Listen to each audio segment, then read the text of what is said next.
This is Chris, the Idaho Painter here on Paint Live TV. Today I'm going to give you 3 safety tips. 3 when it comes to using an airless sprayer. The first safety tip I want to talk about today is paint injections. Now, an airless sprayer, you can be running anywhere from 400 PSI all the way up to 3,000 PSI and due to that large pressure coming out of the gun, the tip of the gun, the spray tip atomizes the paint, it sends it out in a fan pattern and it sends it out in high pressure. If you actually get your hand, any part of your body in front of this gun right here and the trigger accidentally pulls, you can possibly get injected with paint. And injected with paint is the paint actually, getting shot by the gun underneath your skin. That is a very serious injury. If you ever get injected with paint, whatever you do not go home and try to treat yourself. You need to immediately go to an emergency room, a hospital, and be treated, because if you're not treated and treated properly,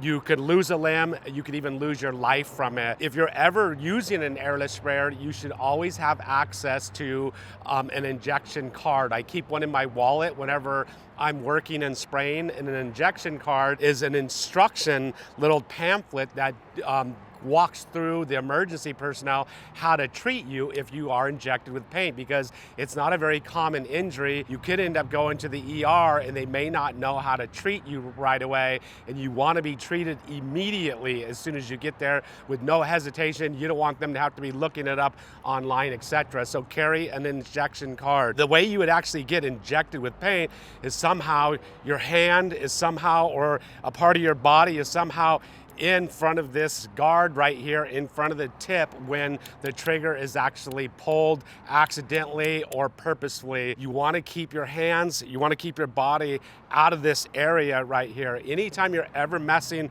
with this tip guard, if I'm taking the guard off, I want to keep my hands not on top right here to unscrew it. I want to keep it to the side. Anytime I'm adjusting the tip, I want to keep it to the side and not in front. And anytime you're messing with that, another tip when it comes to injections, so you don't get injected, there is a safety on all airless spray guns. Make sure that thing is functioning properly. Anytime I want to mess with this guard, anything up here, I want to put that gun in safe. Now I can't accidentally or purposefully pull that trigger. When I'm ready to go, I'll take it off safe and start spraying. So injections, very serious issue. Keep your hand away from the face of this thing. Don't ever get injected with paint. If you do, immediately go to the ER, the hospital. The next tip I want to talk about is wearing safety glasses. Now, an airless sprayer, you could be kicking out 3,000 PSI or more. I'm gonna be spraying stucco right here. Anytime you're spraying, you could be spraying a surface that could kick up debris. It could kick some stucco off at you. Some debris could go in your eyes. You could be spraying overhead. You can get fallout from overspray. Anything could possibly be getting in your eyes. You don't want chemicals in your eyes. You don't want dust and debris in your eyes, because you actually could damage your eyes. Wear some form of safety eyewear when you're actually spraying with an airless sprayer. It can be kind of a pain in the neck sometimes if you got a lot of overspray. Overspray is getting on your glasses. It makes it hard to see, but it's better getting overspray on the glasses than actually getting it in your eyes. So wear eye protection whenever you're using an airless sprayer. The final thing I want to talk about when it comes to safety when using an airless sprayer is a respirator. So anytime you're using an airless sprayer, you're atomizing paint, you're breaking up the particles into small droplets, and you're actually atomizing the clay, you're atomizing silica dust, and whatever chemicals are inside the paint. You're going to have kind of this cloud of stuff around you as you're spraying. You don't want to breathe that stuff in. When I'm outdoors, I typically use a P95 mask, a dust particulate mask,